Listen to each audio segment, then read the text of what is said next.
Hi යාළුවනේ සුබ උදෑසනක්. කොහොමද ඔයාලට? ඔයාලා සනීපෙන් සතුටින් ඉන්නව නේද? පිට හොඳින් ඉන්නවා. ඊයේ රෑ මගේ පුතාලා දෙන්නට කෙසෙල් කුලේ දාලා කහබත් එකක් කන්න ඕනේ කියලා ඉතින් මට කිව්වා. බලන්නකෝ යාළුවා වෙනුවෙන් මං හදපු කෑම වේල කොහොමද කියලා. චිකන්, බිත්තර, සොසේජස්, පරිප්පු, රපඩම්, ඒකම පිපිඤ්ඤ පෙති ටිකක්, ලුණු පෙති ටිකක්, තක්කාලි පෙති ටිකක් තියලා ලස්සන කරලා ගත්තා. කෑමක රස වගේම ලස්සනක් තිබුණම බබාලා හරි ආසාවෙන් කනවා. මට හිතුණා මේ දේත් ඔයාලත් එක්ක බෙදා ගන්න ඕනේ කියලා. මේ channel එක මට හදලා දුන්නේ මගේ ලොකු පුතා. එයා තාම ඉස්කෝලේ යන පුංචි දරුවෙක්.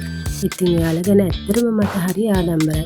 අදටත් මේ හැම දෙයක්ම හොයලා බලලා කරලා දෙන්නේ එයා තමයි.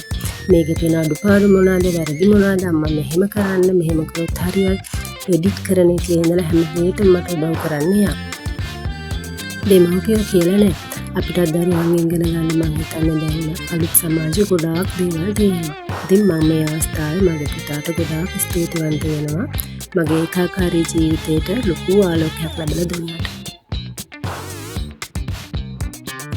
දෙන්නම හරිම ආසාවෙන් කෑම ටික කෑවා. කාලය ඉවර වෙලා හරිම රසයි අම්මේ කියලා කිව්වා.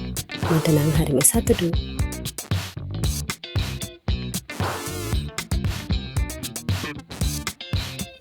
අපේ අඩුපාඩු තියෙනවා නම් පෙන්නලා දීලා දිගටම අපිත් එක්ක රැඳිලා ඉන්න කියලා ආදරණීය ඔයාලගෙන් ඉල්ලා සිටිනවා.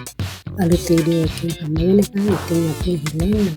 අපිත් එක්ක රැඳිලා ඉන්න ඔයාලට ගොඩාක් ස්තුතියි.